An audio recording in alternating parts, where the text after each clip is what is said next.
السلام علیکم محترم ناظرین۔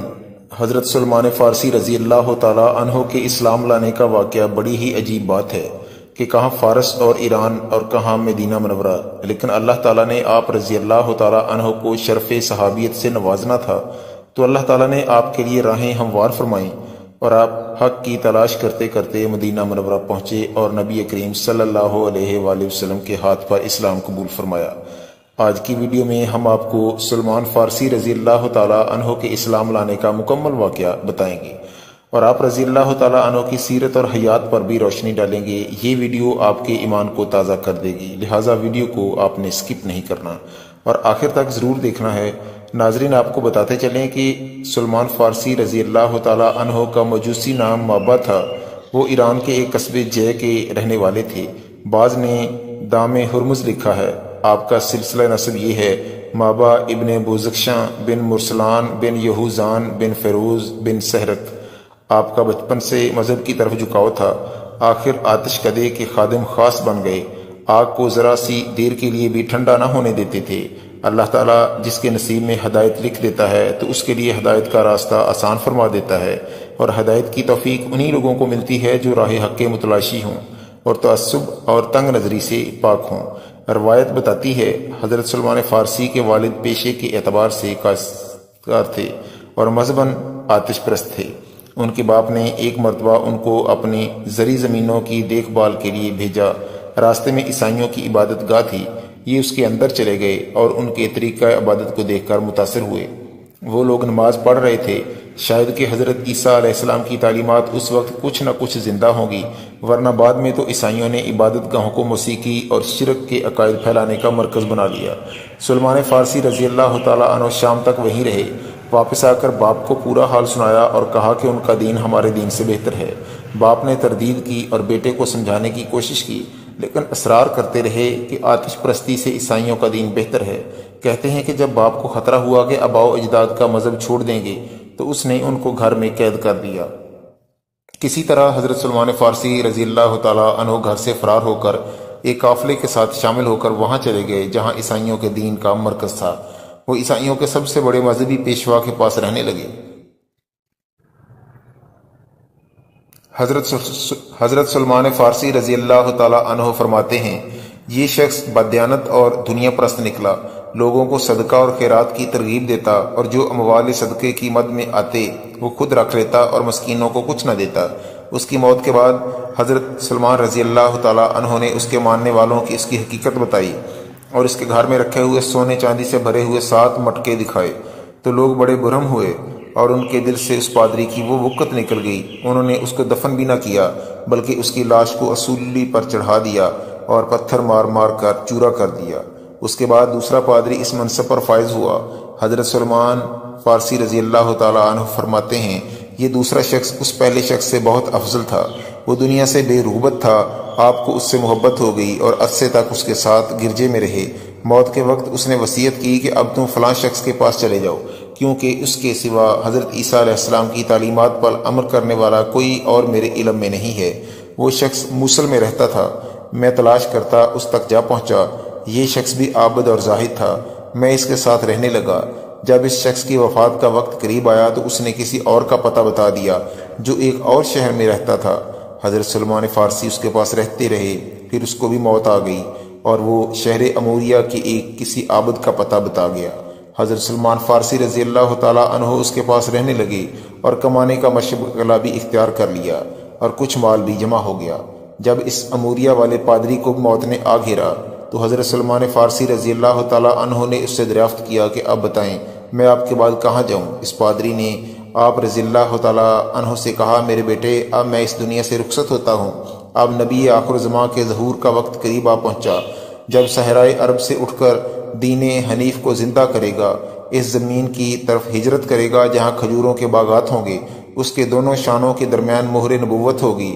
وہ ہدیہ قبول کرے گا لیکن صدقہ کو اپنے لیے حرام سمجھے گا۔ تم جب اس نبی پاک کا زمانہ پاؤ تو اس کی خدمت میں ضرور حاضر ہونا۔ اس مرد درویش کے انتقال کے بعد حضرت سلمان اس جستجو میں رہنے لگے کہ کوئی قافلہ حجاز کی طرف جا رہا ہو تو اس میں شامل ہو جائے۔ آپ رضی اللہ تعالیٰ عنہ کی جستجو رنگ لائی اور قبیلہ بنو کلب کا ایک قافلہ اموریہ سے گزرا۔ آپ اس قافلے میں شامل ہو گئے، لیکن راستے میں قافلے والوں کی نیت خراب ہو گئی، اور جب وہ قافلہ وادی قرہ پہنچا تو انہوں نے حضرت سلمان رضی اللہ تعالیٰ عنہ کو یہودیوں کے ہاتھ فروخت کر دیا۔ آپ نے اس کو اپنی قسمت سمجھ لیا، لیکن اس کے باوجود تلاش حق کی جو چنگاری آپ کے سینے میں روشن تھی وہ موجود رہی۔ ایک دن اس یہودی کا ایک رشتہ دار جو یثرب یعنی مدینے کا رہنے والا تھا اس سے ملنے آیا اور اس کے غلام کی ضرورت تھی۔ اس نے حضرت سلمان رضی اللہ تعالیٰ عنہ کے مالک سے انہیں خرید لیا اور یثرب لے آیا۔ یہاں جب آپ رضی اللہ تعالیٰ عنہ نے کھجور کی درخت کے جھنڈ دیکھے تو آپ سمجھ گئے کہ اب تلاش ختم ہونے والی ہے۔ روایت بتاتی ہے کہ ایک دن سلمان فارسی رضی اللہ تعالیٰ عنہ ایک درخت پر چڑھ کر کام کر رہے تھے کہ یہودی شہر سے بھاگتا ہوا آیا اور کہنے لگا، خدا اس قبیلے کو غارت کرے، سب کے سب قباء میں ایک شخص کے پاس جا رہے ہیں جو مکہ سے آیا ہے اور خود کو نبی کہتا ہے۔ یہ سنتے ہی حضرت سلمان رضی اللہ تعالیٰ عنہ کو درخت سے اترے اور اس شخص سے کہنے لگے کہ کیا کہا تم نے، ذرا پھر سے کہنا۔ تو اس کا آقا بہت غصے ہوا اور ان کو ایک تھپڑ مار کر کہا، تم جا کر اپنا کام کرو۔ حضرت سلمان اس وقت تو خاموش ہو گئے، لیکن ایک دن آپ رضی اللہ تعالیٰ عنہ کچھ کھانے کی چیزیں لے کر پیارے نبی صلی اللہ علیہ وآلہ وسلم کی خدمت میں حاضر ہوئے اور وہ چیزیں صدقے کے طور پر پیارے نبی صلی اللہ علیہ وسلم کو پیش کر دی۔ پیارے نبی صلی اللہ علیہ وآلہ وسلم نے وہ چیزیں اپنے صحابہ میں تقسیم کر دی، لیکن خود کچھ نہ لیا۔ اگلے دن دوبارہ کچھ چیزیں لے کر حاضر ہو گئے اور اب انہی کھانے پینے کی چیزیں بطور ہدیہ پیارے نبی کریم صلی اللہ علیہ وآلہ وسلم کی خدمت میں پیش کر دیں۔ پیارے نبی صلی اللہ علیہ وآلہ وسلم نے خود بھی وہ چیزیں کھائیں اور صحابہ رضی اللہ تعالیٰ عنہ میں بھی تقسیم کر دیں۔ حضرت سلمان فارسی رضی اللہ تعالیٰ عنہ کی خوشی کا کوئی ٹھکانہ نہیں تھا، کیونکہ آخری نبی کی بتائی 2 نشانیاں تو پوری ہو گئی تھی، اب آخری نشانی یا مہر نبوت کو دیکھنا رہ گیا تھا۔ چند دنوں بعد آپ رضی اللہ تعالیٰ عنہ کو پتہ چلا کہ نبی کریم صلی اللہ علیہ وآلہ وسلم ایک جنازے کے ساتھ قبرستان تشریف لے گئے ہیں۔ حضرت سلمان بھی وہاں پہنچ گئے اور پیارے نبی صلی اللہ علیہ وآلہ وسلم کو سلام کر کے آپ صلی اللہ علیہ وآلہ وسلم کے پیچھے کھڑے ہو گئے کہ موقع ملے تو مہر نبوت کا مشاہدہ کر لوں۔ نبی صلی اللہ علیہ وسلم نے آپ کی کیفیت کو بھانپ لیا اور اپنی پیٹھ سے کپڑا ذرا سا سرکا دیا۔ حضرت سلمان فارسی نے کانپتے ہونٹوں سے مہر نبوت کو بوسہ دیا اور کلمہ پڑھ کر دائرہ اسلام میں داخل ہو گئے۔ ناظرین، ہم پہلے بھی ذکر کر چکے ہیں کہ جب ہدایت کی کسی کے مقدر میں لکھ دی جاتی ہے تو اللہ تعالیٰ اس کے لیے راہیں خود ہی ہموار فرما دیتے ہیں۔ ناظرین، یوں حضرت سلمان فارسی رضی اللہ تعالیٰ عنہ کی تلاش مکمل ہوئی اور آپ رضی اللہ تعالیٰ عنہ نے اسلام قبول کر لیا، لیکن یہودی کی غلامی سے آزادی کا مسئلہ باقی تھا۔ اس نے کہا کہ تمہاری آزادی کے لیے 2 شرطیں ہیں کہ تم 300 کھجوروں کے پودے لگاؤ، جب وہ تمام درخت پھل دے دیں، اور تم 40 اونس یعنی تقریباً 7.25 سیر سونا ادا کر دو تو تمہیں غلامی سے چھٹکارا مل سکتا ہے۔ روایت میں آتا ہے کہ نبی کریم صلی اللہ علیہ وآلہ وسلم نے اس باغ میں جا کر اپنے مبارک ہاتھوں سے 300 پودے لگا دیے اور پھر یہ معجزہ ہوا کہ سارے درختوں نے اسی سال پھل دے دیا، جبکہ کھجور کے پودے میں 5 سال بعد پھل آتا ہے۔ اور رحمت عالم صلی اللہ علیہ وسلم کے پاس انڈے کے برابر کہیں سے سونا آ گیا۔ آپ صلی اللہ علیہ وآلہ وسلم نے حضرت سلمان فارسی رضی اللہ تعالیٰ عنہ کو بلا کر فرمایا، یہ لے جاؤ اور تمہارے ذمے جو سونا واجب الادا ہے وہ ادا کرو۔ حضرت سلمان فارسی نے عرض کیا، یا رسول اللہ صلی اللہ علیہ وسلم، اتنے تھوڑے سے سونے میں 40 اونس وزن کیسے پورا ہوگا؟ آپ صلی اللہ علیہ وآلہ وسلم نے فرمایا، یقین رکھو اللہ تعالیٰ تمہیں کسی سے سبق دوش فرما دے گا۔ چنانچہ ایسا ہی ہوا۔ جب اس یہودی نے سونے کے اس گولے کو تولا تو پورا وزن نکلا، ان کو آزادی مل گئی۔ حضرت سلمان فارسی رضی اللہ تعالیٰ عنہ فرماتے ہیں کہ اس کے بعد سے میں حضرت صلی اللہ علیہ وسلم کی خدمت میں رہنے لگا۔ ناظرین، یہ تھا تفصیلی واقعہ حضرت سلمان فارسی رضی اللہ تعالیٰ عنہ کے اسلام قبول کرنے کا، اور آپ رضی اللہ تعالیٰ عنہ کی غلامی سے آزادی حاصل کرنے کی روایت بتاتی ہے کہ اسلام قبول کرنے کے بعد اور یہودی سے آزادی حاصل کرنے کے بعد حضرت سلمان فارسی رضی اللہ تعالیٰ عنہ کے دن کا بڑا حصہ نبی کریم صلی اللہ علیہ وآلہ وسلم کی صحبت میں گزرتا تھا۔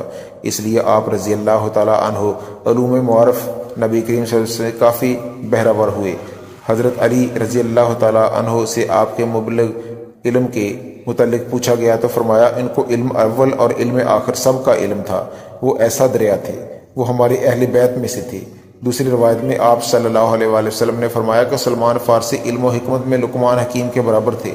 ناظرین، یاد رہے کہ یہاں علم اول سے مراد کتب سابقہ کا علم اور علم آخر سے مقصود آخری کتاب الہی یعنی قرآن کریم کا علم ہے، اور اہل بیت سے ہونا حضور صلی اللہ علیہ وآلہ وسلم سے قربت کی بنا پر، اس لیے کہ عربوں میں ان کا کوئی خاندان نہ تھا، لہٰذا آپ صلی اللہ علیہ وآلہ وسلم نے ان کو یہ شرف بخشا کہ انہوں نے انہیں اپنے اہل بیت میں داخل کر لیا۔ ناظرین، سلمان فارسی رضی اللہ تعالیٰ عنہ جو کہ وہ اسلام سے قبل عرصہ تک نصرانی رہ چکے تھے، اس لیے عیسائی مذہب کے متعلق کافی معلومات رکھتے تھے۔ حضرت ابو ہریرہ رضی اللہ تعالی عنہ فرماتے ہیں کہ سلمان 2 کتابوں کا علم رکھتے، کلام اللہ اور انجیل جسے کہتے ہیں۔ آپ رضی اللہ تعالی عنہ مزید مسائل محض پادریوں کی زبانی نہیں سنے تھے بلکہ خود انجیل کا مطالعہ کیا تھا۔ چنانچہ ایک مرتبہ حضور صلی اللہ علیہ وآلہ وسلم سے عرض کیا، میں نے تورات میں دیکھا ہے کہ کھانے کے بعد وضو کرنے سے برکت ہوتی ہے۔ ناظرین، حضرت معاذ بن جبل رضی اللہ تعالی عنہ جو خود بھی بہت بڑے عالم اور صاحب کمال صحابی تھے، ان کے علم کمال کے مترف تھے۔ چنانچہ ایک مرتبہ اپنے ایک شاگرد سے کہا کہ 4 آدمیوں سے علم حاصل کرنا، ان میں ایک سلمان رضی اللہ عنہ کا نام بھی تھا۔ ایک موقع پر خود زبان نبوت نے ان کے علم و فضل کی ان الفاظ میں تصدیق کی کہ سلمان رضی اللہ تعالی عنہ علم سے لبریز ہیں۔ ناظرین، روایت بتاتی ہے کہ اگرچہ حضرت سلمان رضی اللہ تعالی عنہ کا علم بہت وسیع تھا، اس کے باوجود حدیث بیان کرنے میں بہت محتاط رہتے تھے، اس لیے ان کی مرویات کی تعداد 60 سے متجاوز نہ ہو سکی۔ حضرت حذیفہ رضی اللہ تعالی عنہ مدائن میں لوگوں سے بعض ایسی باتیں بیان کرتے تھے جو حضور صلی اللہ علیہ وآلہ وسلم نے غصے کی حالت میں کسی کے متعلق فرمائی تھیں۔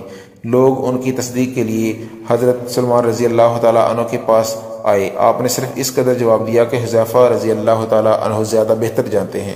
لوگوں نے حضرت حذیفہ رضی اللہ تعالی عنہ سے کہا کہ ہم نے آپ کو بیان کردہ حدیث حضرت سلمان رضی اللہ تعالی عنہ کو سنائی، وہ نہ ان کی تصدیق کرتے ہیں اور نہ تردید۔ حضرت حذیفہ رضی اللہ تعالی عنہ نے حضرت سلمان رضی اللہ تعالی عنہ سے کہا کہ جو کچھ میں نے نبی کریم صلی اللہ علیہ وسلم سے سنا اس کی تصدیق کیوں نہیں کرتے؟ فرمایا، بعض اوقات حضور صلی اللہ علیہ وآلہ وسلم لوگوں کو کچھ غصے میں کہہ دیتے تھے اور بعض اوقات خوش ہو کر کچھ فرما دیتے تھے۔ معلوم ہوتا ہے کہ تم ان باتوں کو بیان کر کے کسی کو کسی کا دوست اور کسی کو کسی کا دشمن بنا دو گے۔ کیا تمہیں معلوم نہیں کہ حضور صلی اللہ علیہ وآلہ وسلم نے فرمایا تھا کہ خداوند غصے کی حالت میں اگر کسی کے متعلق کوئی برا کلمہ نکل جائے تو اس کے حق میں خیر کر دینا۔ پھر ان سے کہا کہ تم اس قسم کی باتوں سے باز آ جاؤ، نہیں تو میں عمر رضی اللہ تعالی عنہ کو آگاہ کر دوں گا۔ ناظرین، آپ کو بتاتے چلیں کہ حضرت سلمان فارسی رضی اللہ تعالی عنہ صحابہ اکرام کے اس مخصوص گروہ میں تھے جس کو بارگاہ نبوت صلی اللہ علیہ وآلہ وسلم میں خاص تقرب حاصل تھا۔ مخصوص صحابہ اکرام رضی اللہ تعالی عنہ کے علاوہ کم لوگ ایسے تھے جو بارگاہ نبوت صلی اللہ علیہ وسلم کی پذیرائی میں حضرت سلمان فارسی رضی اللہ تعالی عنہ کی ہم اصلی کر سکتے ہوں۔ ناظرین، ابھی آپ نے حضرت علی رضی اللہ تعالی عنہ کی جو روایت سنی، آپ اہل بیت سے ہیں۔ اس حوالے سے مشہور واقعہ بھی ہے کہ غزوہ خندق کے موقع پر جب مہاجرین اور انصار علیحدہ علیحدہ جمع ہوئے تو مہاجرین کہتے تھے کہ سلمان رضی اللہ تعالی عنہ ہمارے ہیں، اور انصار کہتے تھے کہ ہماری جماعت میں۔ تو حضور صلی اللہ علیہ وسلم نے فرمایا، سلمان رضی اللہ تعالی عنہ ہمارے اہل بیت میں سے ہیں، اور اسی روایت کی بنیاد پر آپ رضی اللہ تعالی عنہ کو اہل بیت میں شمار کیا جاتا ہے۔ ام المومنین حضرت عائشہ صدیقہ رضی اللہ تعالی عنہ فرماتی ہیں کہ سلمان رضی اللہ تعالی عنہ کی شب کی تنہائی کی صحبت حضور صلی اللہ علیہ وآلہ وسلم کے پاس اتنی لمبی ہوتی تھی کہ ہم لوگ یعنی ازواج رضی اللہ تعالی عنہ کو خطرہ پیدا ہو گیا کہ کہیں ہمارے حصے کی رات بھی اس نشست میں نہ گزر جائے۔ اس طرح انس بن مالک رضی اللہ تعالی عنہ نے بات کرتے ہیں کہ حضور صلی اللہ علیہ وسلم فرماتے تھے کہ جنت 3 آدمیوں کی مشتاق ہے، علی، عمار اور سلمان کی۔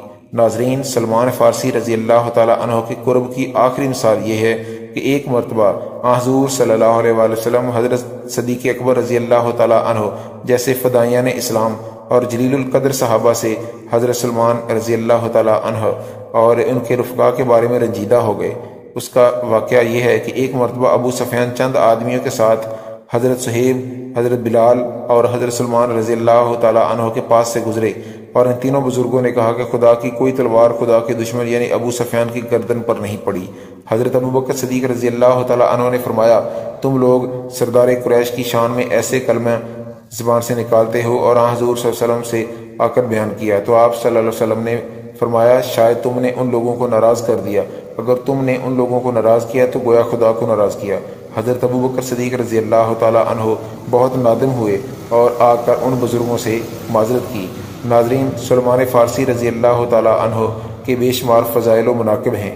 حضرت انس بن مالک رضی اللہ تعالی عنہ روایت کرتے ہیں کہ حضور صلی اللہ علیہ وسلم نے فرمایا تھا کہ جنت 3 آدمیوں کی مشتاق ہے، عمار رضی اللہ تعالی عنہ، حضرت علی رضی اللہ تعالیٰ عنہ اور حضرت سلمان فارسی رضی اللہ تعالیٰ عنہ۔ کہتے ہیں کہ حضرت سلمان فارسی رضی اللہ تعالیٰ عنہ کے مذہبی جذبے کی شدت فطری تھی۔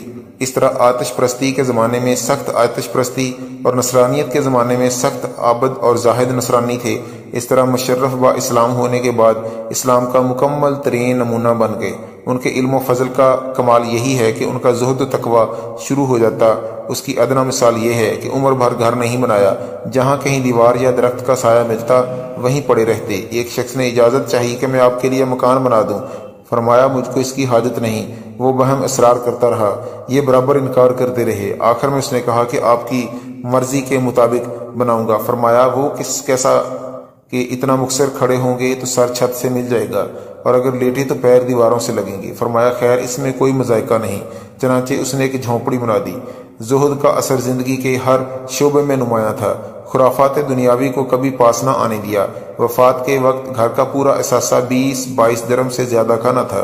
بستر میں معمولی سا بچھونا تھا اور 2 اینٹیں جن کا تکیہ بناتے تھے، اس پر بھی روتے تھے اور فرماتے تھے کہ حضرت صلی اللہ علیہ وسلم نے فرمایا کہ انسان کا ساز و سامان ایک مسافر سے زیادہ نہ ہو، اور میرا یہ حال یہ ہے اور یہ حالت ہے۔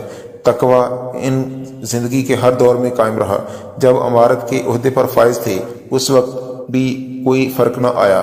بیان کرتے ہیں کہ سلمان رضی اللہ تعالیٰ عنہ جب 5000 تنخواہ پاتے تھے اور 30,000 نفوس پر حکومت کرتے تھے، اس وقت بھی صرف ان کے پاس ایک ابا تھا، اس میں لکڑیاں جمع کرتے اور اس کا آدھا حصہ بچاتے تھے اور آدھا اوڑتے تھے۔ زہد و تقوی کا یہ حال تھا کہ خادم کو گوشت کی بوٹیاں گن کر دیا کرتے تھے کہ مبادہ اس کی طرف سے کوئی اعتراض نہ پیدا ہو۔ ناظرین یاد رہے کہ سلمان فارسی رضی اللہ تعالیٰ عنہ کی زندگی اسلام کی تعلیمات کے خلاف راہبانہ نہ تھی۔ مذہب کے ساتھ ساتھ دنیاوی حقوق کا بھی پورا خیال رکھتے تھے اور دوسروں کو بھی اس کی تلقین کرتے تھے۔ ان کے اسلامی بھائی حضرت ابو درداء رضی اللہ تعالیٰ عنہ بڑے عابد اور زاہد بزرگ تھے۔ رات بھر نماز پڑھتے اور دن بھر روزہ رکھتے تھے، ساری رات عبادت میں گزار دیتے۔ حضرت سلمان رضی اللہ تعالیٰ عنہ ان سے ملنے کے لیے ان کے گھر جایا کرتے تھے۔ ایک مرتبہ ابو درداء رضی اللہ تعالیٰ عنہ کی بیوی کو بہت خراب حالت میں دیکھا تو پوچھا تم نے کیا صورت بنا رکھی ہے؟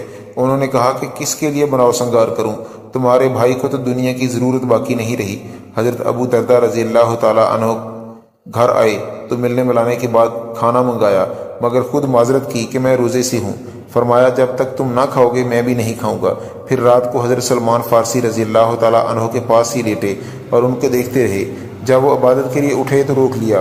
فرمایا کہ تم پر تمہارے رب اور تمہاری بیوی سب کا حق ہے۔ روزوں کے ساتھ افطار اور شب بیداری کے ساتھ سونا بھی ضروری ہے۔ اس کے بعد دونوں نے یہ معاملہ حضور صلی اللہ علیہ وآلہ وسلم کے سامنے پیش کیا۔ آپ صلی اللہ علیہ وآلہ وسلم نے حضرت ابو درداء رضی اللہ تعالیٰ عنہ کو مخاطب کر کے فرمایا کہ سلمان تم سے زیادہ مذہب کے واقف کار ہیں۔ آپ کو بتاتے چلیں کہ حضور صلی اللہ علیہ وآلہ وسلم نے مکی مہاجرین کی طرح ان کی حضرت ابو درداء رضی اللہ تعالیٰ عنہ سے مواخات کرا دی تھی۔ ناظرین کہا جاتا ہے کہ حضرت سلمان فارسی رضی اللہ تعالیٰ عنہ کی تصویر حیات میں تکلف کی بجائے سادگی بہت غالب تھی، جو ہر زمانے میں یکساں قائم رہی۔ مدائن کی عمارت کے زمانے میں جبکہ شان و شوکت اور آسائش وغیرہ تمام لوازم ان کے لیے مہیا ہو سکتے تھے، اس وقت بھی ان کی سادگی میں کوئی فرق نہ آیا۔ لباس میں قبا اور ایک معمولی سا جانگیا اور ایک اونچا پاجامہ ہوتا تھا، جبکہ ان کے سر کے بال گھنے اور کان لمبے لمبے تھے، مکمل ایرانی حیت کے تھے۔ کہتے ہیں کہ ایک مرتبہ مدائن کی عمارت کے زمانے میں اس شان و شوکت سے نکلے کہ سواری میں گدھا تھا، لباس میں ایک تنگ اور چھوٹی قمیض تھی جو سواری سے کسی وقت جیسے اٹھ گئی تھی، جس سے گھٹنے بھی نہ چھپتے تھے، ٹانگیں کھلی ہوئی تھیں۔ لڑکے اس حالت میں دیکھ کر ان کے پیچھے لگ گئے۔ لوگوں نے طوفان بدتمیزی دیکھا تو ڈانٹ کر ان کو ہٹایا، کہا کہ امیر کا پیچھا کیوں کرتے ہو؟ اس طرح ایک دستہ فوج ان کے سپرد ہوئی۔ فوجی عمارت کی شان و شوکت کا تو یہ ذکر ہے کہ یہاں معمولی سپاہی کی بھی وجہ نہ تھی، چنانچہ فوجی نوجوان دیکھ کر ہنستے اور کہتے کہ یہی امیر ہے۔ حضرت ابو درداء رضی اللہ تعالیٰ عنہ کی والدہ فرماتی ہیں کہ حضرت سلمان فارسی رضی اللہ تعالیٰ عنہ ایک مرتبہ مدائن سے شام آئے۔ اس وقت وہاں کے گورنر تھے، مگر اپنی سادگی کی وجہ سے معمولی لباس اور ابتر حالت میں تھے۔ ان سے کہا گیا کہ آپ نے اپنے آپ کو اس قدر ابتر کیوں بنا رکھا ہے؟ آپ رضی اللہ تعالیٰ عنہ فرماتے ہیں کہ آرام اور راحت تو اللہ تعالیٰ نے صرف آخرت کے لیے ہے۔ اس طرح ابو قلابہ راوی ہیں کہ ایک شخص حضرت سلمان فارسی رضی اللہ تعالیٰ عنہ کے ہاں گیا، دیکھا تو بیٹھے آٹا گوندھ رہے ہیں۔ پوچھا خادم کہاں ہے؟ کہا کام سے بھیجا ہوا ہے، مجھے کوئی اچھا نہیں معلوم ہوتا کہ دو کاموں کے بار اس پر ڈالوں۔ معمولی سادگی کی وجہ سے لوگوں کو ان پر اکثر مزدور کا دھوکہ ہو جایا کرتا تھا۔ کہتے ہیں کہ ایک مرتبہ ایک ابسی نے جانور کے لیے چارہ خریدا۔ حضرت سلمان فارسی رضی اللہ تعالیٰ کھڑے تھے، ان سے کہا کہ اس کو گھر پہنچا دو، اٹھا کر لے چلے۔ رستے میں لوگوں نے دیکھا تو کہنے لگے لائیے ہم پہنچا دیتے ہیں۔ یہ حال دیکھ کر ابسی نے پوچھا یہ کون ہے؟ لوگوں نے کہا کہ حضور صلی اللہ علیہ وسلم کے صحابی ہیں۔ وہ سن کر بہت نادم ہوا اور کہا کہ آپ تکلیف نہ کیجیے، آپ نے فرمایا اس میں مجھے نیت کا ثواب ملتا ہے، اب میں اس بوجھ کو بغیر پہنچائے ہوئے نیچے نہیں رکھ سکتا۔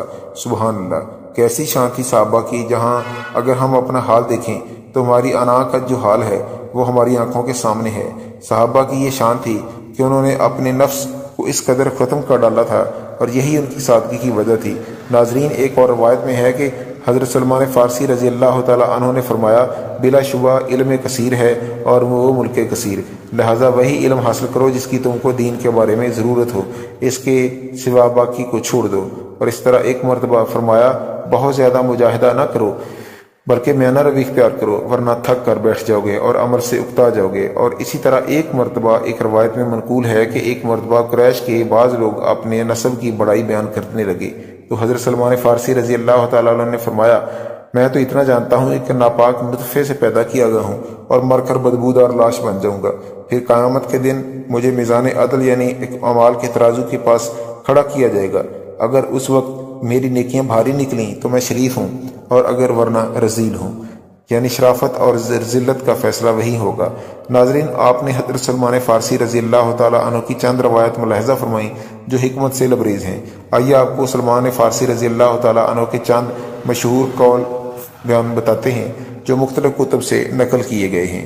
آپ فرماتے ہیں کہ تمہیں چاہیے کہ قبل اس کے کہ کوئی جھگڑا ہو جائے کنارہ کشی اختیار کر لو۔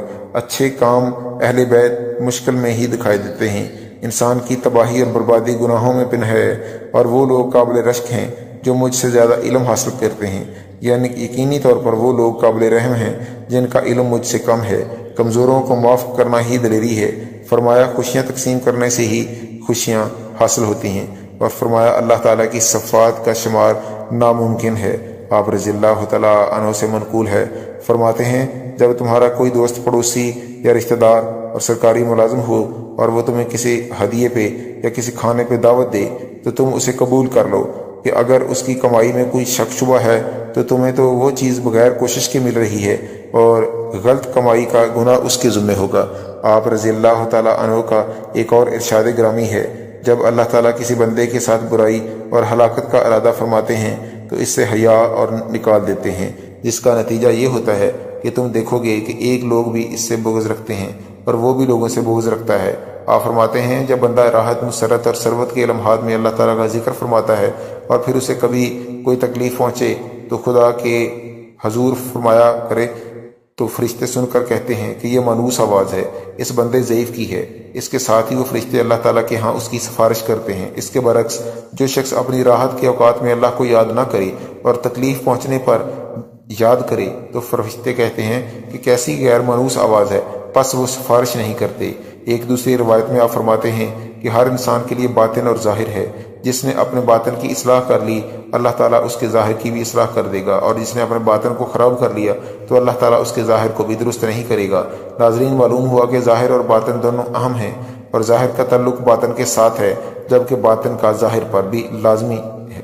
دیکھا جاتا ہے کہ اگر ظاہر میں فرق ہے تو اس کا مطلب یہ ہوگا کہ باطن میں فرق ہے، ورنہ باطن ظاہر کو ٹھیک بنا دیتا ہے۔ آپ فرماتے ہیں کہ لوگوں کو اگر پتہ ہوتا کہ اللہ تعالیٰ کی مدد کمزور کے ساتھ کس قدر شامل ہوتی ہے تو اس کا ساتھ دینے میں کوئی پس و پش نہ کرتے اور اسے بظاہر بھی یار و مددگار نہ چھوڑتے۔ اس طرح آپ فرماتے ہیں کہ اس شخص سے تعجب ہے جو دنیا میں بڑی بڑی تمناؤں کو لیے پھنسا ہوا ہے اور موت اس کی تلاش میں لگی ہوئی ہے، اور اس شخص سے بھی تعجب ہے جو غفلت کا شکار ہے حالانکہ اس سے غفلت نہیں کی جا رہی، اور انسنے والے سے بھی تعجب ہے کہ جس کو معلوم نہیں کہ اس کا پروردگار اس سے راضی ہے بھی یا ناراض۔ ناظرین، ہم آپ کو حضرت سلمان فارسی رضی اللہ تعالیٰ عنہ کے مزید اقوال بھی بتائیں گے، لیکن پہلے تذکرہ کرتے ہیں آپ رضی اللہ تعالیٰ عنہ کی علالت اور آپ کی وفات کا۔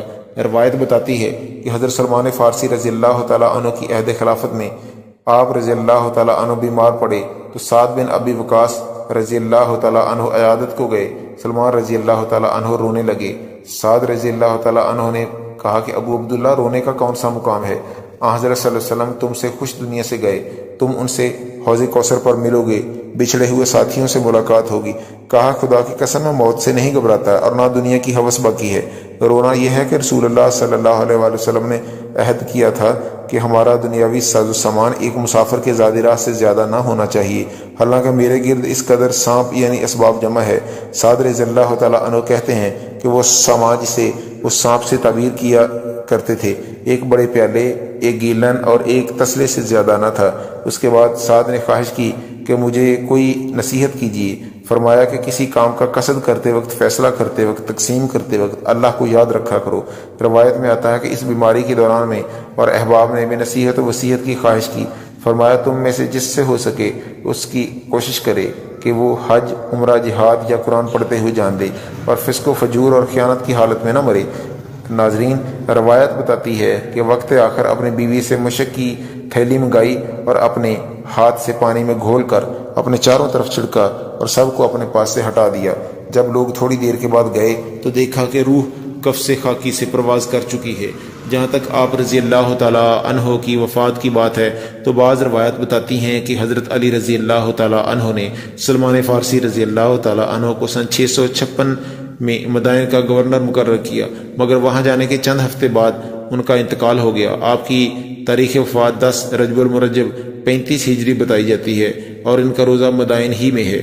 ناظرین، یہ تھا تذکرہ حضرت سلمان فارسی رضی اللہ تعالیٰ عنہ کی وفات کا۔ آئیے اب آپ کو حضرت سلمان فارسی رضی اللہ تعالیٰ عنہ کے چند مزید اقوال بتاتے ہیں اور اس کے ساتھ ہی ویڈیو کا اختتام کرتے ہیں۔ ناظرین، یاد رہے کہ حضرت سلمان فارسی رضی اللہ تعالیٰ عنہ کے بہت سے حکیمانہ جملے اور زرعی اقوال کتب احادیث میں منقول ہیں۔ ان میں سے چند جوہر پارے آپ ملاحظہ کر چکے، چند مزید اقوال اب آپ کو بتاتے ہیں۔ کہتے ہیں کہ آپ رضی اللہ تعالیٰ عنہ ایک مرتبہ دجلہ کے کنارے جانے کا اتفاق ہوا، ایک شاگرد بھی ساتھ تھا۔ حضرت سلمان فارسی رضی اللہ تعالیٰ عنہ نے اس سے کہا کہ گھوڑے کو پانی پلا لاؤ۔ اس نے حکم کی تعمیل کی۔ آپ رضی اللہ تعالیٰ عنہ نے فرمایا خوب اچھی طرح پلاؤ۔ جب وہ سیراب ہو گیا تو شاگرد سے مخاطب ہو کر فرمایا کہ کیا اس جانور کے پانی پینے سے دجلہ میں کوئی کمی واقع ہوئی؟ اس نے کہا جی نہیں۔ پھر آپ نے فرمایا علم کی مثال بھی ایسی ہے، اس میں سے بھی جتنا بھی خرچ کیا جائے گھٹتا نہیں ہے، چاہے کہ علم نافع طلب کرو۔ آپ رضی اللہ تعالیٰ عنہ نے فرمایا کہ علم بہت ہے اور عمر تھوڑی، تو فرمایا بقدر ضرورت علم دین سے حاصل کر لو اور ساری دنیا کے علوم کے پیچھے نہ پڑو۔ ناظرین، ایک روایت ہے کہ ابو درداء رضی اللہ تعالیٰ عنہ نے ایک مرتبہ ان کو لکھا کہ آپ ارض مقدس غالباً بیت المقدس میں چلے آئیے۔ حضرت سلمان فارسی رضی اللہ تعالیٰ عنہ نے ان کو جواب میں لکھا کہ کوئی زمین انسان کو مقدس نہیں بناتی، بلکہ اس کو خود اس کا عمل مقدس اور متبرک بناتا ہے۔ اور پھر آپ نے لکھا کہ مجھے معلوم ہوا ہے کہ تم کسی جگہ کے قاضی بنا دیے گئے ہو، تو اگر تمہارے فیصلوں سے لوگوں میں انصاف ہوا تو بہت اچھا ہے، اور اگر تم مصنوعی قاضی ہو تو پھر ایسا نہ ہو کہ اپنے فیصلوں سے تمہیں دوزخ میں جانا پڑے۔ یحییٰ بن سعید بیان کرتے ہیں کہ اس کے بعد ابو درداء رضی اللہ تعالیٰ عنہ کا یہ حال ہو گیا کہ جب دو آدمی میں فیصلہ کرتے اور فریقین واپس جانے لگتے تو ان کی طرف ایک نظر ڈالتے اور ان سے فرماتے کہ واقعی میں مصنوعی قاضی ہوں، واپس آؤ اور مجھ سے دوبارہ اپنا مقدمہ بیان کرو، شاید فیصلے میں مجھ سے غلطی ہو گئی ہو۔ ناظرین، آپ رضی اللہ تعالیٰ عنہ کا ایک قول ہے، فرماتے ہیں کہ مجھے 3 آدمیوں پر بڑا تعجب ہوتا ہے۔ ایک وہ جو دنیا کی طلب میں پڑا ہو اور موت اسے طلب کر رہی ہو، دوسرا وہ جو موت سے غافل ہو حالانکہ موت اس سے غافل نہیں ہے، تیسرا وہ جو کہہ کے مار کے ہنس رہا ہے اور نہیں سمجھتا کہ اللہ تعالیٰ اس سے ناراض ہیں یا راضی۔ اس طرح فرمایا 3 چیزیں مجھے اس قدر غمگین کرتی ہیں کہ میں رو دیتا ہوں۔ ایک تو حضور صلی اللہ علیہ وآلہ وسلم کے اصحاب کی جدائی، دوسرا عذاب قبر، تیسرا قیامت کا خطرہ۔ ناظرین، آپ نے حضرت سلمان فارسی رضی اللہ تعالیٰ عنہ کی زندگی کے حالات و واقعات ملاحظہ فرمائے، جن میں سے آپ رضی اللہ تعالیٰ عنہ کے قبول اسلام کا واقعہ بھی تھا، اور آپ کو سلمان فارسی رضی اللہ تعالیٰ عنہ کا قیمتی اقوال بھی بتائے گئے۔ خود بھی ان پر عمل کریں، اپنی زندگی کو صحابہ کی زندگی کے مطابق ڈالنے کی کوشش کریں، اور ویڈیو کو زیادہ سے زیادہ شیئر کریں تاکہ لوگوں تک پہنچانے میں آسانی ہو۔ اور اللہ تعالیٰ سے دعا ہے کہ اللہ تعالیٰ ہمیں صحابہ کے نقش قدم پر چلنے کی توفیق عطا فرمائے اور ہمارا حشر بھی صحابہ کے ساتھ فرمائے، آمین۔ ناظرین، کمنٹ سیکشن میں اپنی رائے کا اظہار ضرور کیجیے اور بتائیں کہ آپ اگلی ویڈیو کون سے اسلامی ٹاپک پر دیکھنا چاہتے ہیں۔ آپ کی قیمتی رائے ہمارے لیے بہت اہمیت رکھتی ہے۔ ہم امید کرتے ہیں کہ آپ ہماری آج کی ویڈیو ضرور پسند آئی ہوگی۔ اگر آپ کو ہماری آج کی ویڈیو پسند آئی ہے تو اس کو لائک کریں۔ آخر میں ان لوگوں سے ایک بار پھر درخواست ہے کہ ہمارے چینل کو سبسکرائب کرنا نہ بھولیں۔ جنہوں نے ابھی تک ہمارا چینل سبسکرائب نہیں کیا ہوا، سبسکرائب کے ساتھ لگے گھنٹی کے بٹن کو بھی ضرور کلک کریں تاکہ آپ کو ہماری آنے والی مزید ویڈیوز کا نوٹیفیکیشن بر وقت ملتا رہے۔ اللہ تعالیٰ آپ کو ہر میدان میں کامیاب کرے، آمین۔